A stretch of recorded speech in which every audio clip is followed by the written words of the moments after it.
Hello and welcome students, Gyanjyoti coaching সেন্টারের পক্ষ থেকে তোমাদের সকলকে আরও একবার স্বাগত। তোমাদের আজকে থার্ড সেমিস্টারের যে সিলেবাস তোমাদেরকে প্রোভাইড করা হয়েছে সেটা নিয়েই কিন্তু আজকে আমার আলোচনার বিষয়, এবং আমি চেষ্টা করেছি পুরো সিলেবাসটা এখানে লেখার।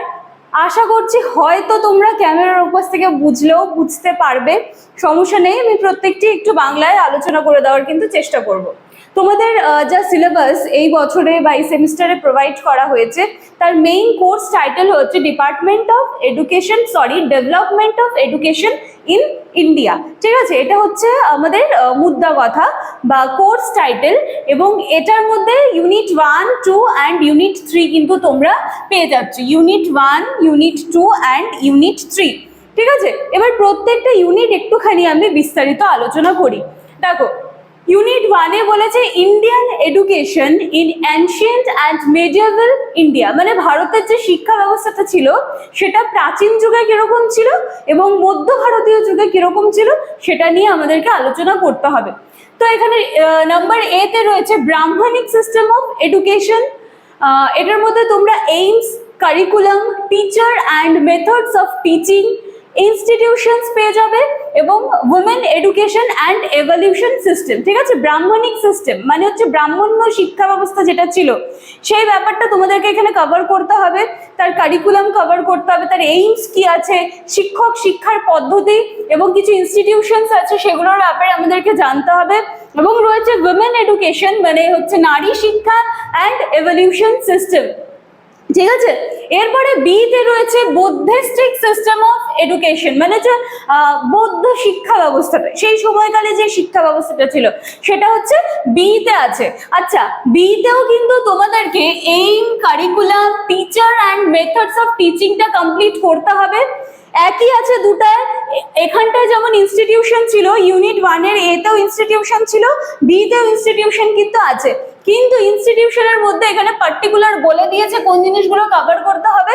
নালন্দা অ্যান্ড বিক্রমশিলা, এই দুটো আমাদেরকে মানে একেবারে বলে দিচ্ছে যে এটা নির্দিষ্টভাবে এই ইনস্টিটিউশন দুটাকে ক্লিয়ার করতে হবে। ঠিক আছে, এরপরে C-তে রয়েছে এডুকেশন ইন মিডিয়েভাল ইন্ডিয়া, মানে হচ্ছে এই মিডিল পার্টটায় যেই এডুকেশন ব্যবস্থাটা বা শিক্ষা ব্যবস্থাটা যেটা ছিল সেটা, সেখানেও কিন্তু একই রকম aims, curriculum, teacher and methods of teaching পাবে।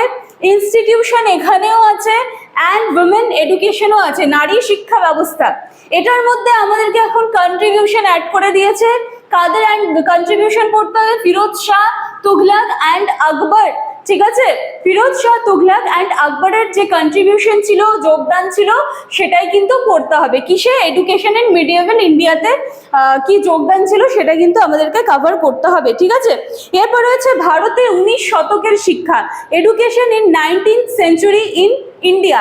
দেখো, এটার মধ্যে আমাদেরকে charter act of 1813 and it's educational significance, ঠিক আছে, মানে চার্টার অ্যাক্ট 1813 চার্টার অ্যাক্ট এবং সেটার যে এডুকেশনাল সিগনিফিকেন্সগুলো রয়েছে সেটা কভার করতে হবে। তারপরে রয়েছে বেঙ্গল রেনেসাস, সেটার মধ্যে concept, cause and its impact on education, মানে হচ্ছে তার কনসেপ্ট ক্লিয়ার করতে হবে, তার কজ, কারণগুলো এবং তার কি প্রভাব রেখে গিয়েছিল সেটা আলোচনা করতে হবে। এবং এই ক্ষেত্রেও আমাদেরকে কন্ট্রিবিউশন কিন্তু দিয়ে দেওয়া আছে।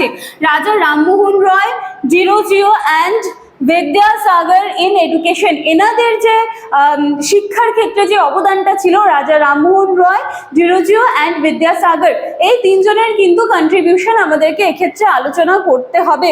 ঠিক আছে, এরপরে রয়েছে স্বাধীনতা পরবর্তী সময়ে ভারতীয় শিক্ষা, contemporary issues in education, Indian education. এটার মধ্যে তোমাদেরকে effect of globalisation and privatisation in education, এটা কিন্তু তোমাদেরকে কমপ্লিট করতে হবে। ঠিক আছে, এরপরে রয়েছে education for all and life long learning, এবং নাম্বার C-তে রয়েছে নিউ এডুকেশন পলিসি 2020, হ্যাঁ, নতুন শিক্ষানীতি এবং সবার জন্য শিক্ষা, নতুন এডুকেশন যে নীতি রয়েছে সেটা কভার করতে হবে। এবং শিক্ষায় বিশ্বায়ন, ঠিক আছে, শিক্ষায় বিশ্বায়ন এবং বেসরকারিকরণের প্রভাব। ব্যাস, এই ছিল কিন্তু আজকে তোমাদের সিলেবাস। আমি একটু সরে যাচ্ছি, তোমরা চাইলে স্ক্রিনশটটা নিয়ে নিতে পারো। ঠিক আছে, আশা করছি হয়তো তোমরা দেখতে পাবে। তো ব্যাপারটা কিন্তু আমি একটু খানি আলোচনা করিয়ে দেওয়ার চেষ্টা করলাম। খুব শীঘ্রই কিন্তু আমাদের ক্লাস শুরু হয়ে যাবে প্রত্যেকটা টপিক নিয়ে। আমরা সেকেন্ড সেমিস্টারে যেভাবে কভার করেছিলাম পুরো বিষয়টা, এভাবেও কিন্তু এই সেমিস্টারেও আমরা কভার করব। অ্যাডমিশন অনেকদিন আগে শুরু হয়ে গিয়েছে, আমি চাইবো যত তাড়াতাড়ি সম্ভব হয় তোমরা অ্যাডমিশনটা নিয়ে নিও, এবং আমাদের অনলাইন ক্লাসও কিন্তু ইতিমধ্যে শুরু হয়ে যাবে। তো চলো, এই ছিল আজকে তোমাদের সিলেবাস। আশা করি তোমাদের কোনো প্রবলেম হবে না, এবং যখন আমি ক্লাসগুলো করাবো প্রত্যেকটার ইংলিশ টার্মের সাথে সাথে কিন্তু আমি বাংলা টার্মগুলোও দিয়ে দেবো, কারণ অনেকের কিন্তু অনেক প্রবলেম হয় ব্যাপারটা নিয়ে। তো চলো, আজকের ক্লাস বা আজকের আলোচনার বিষয় এইটুকুই থাকছে। দেখা হচ্ছে পরের দিনের ক্লাসে। Thank you.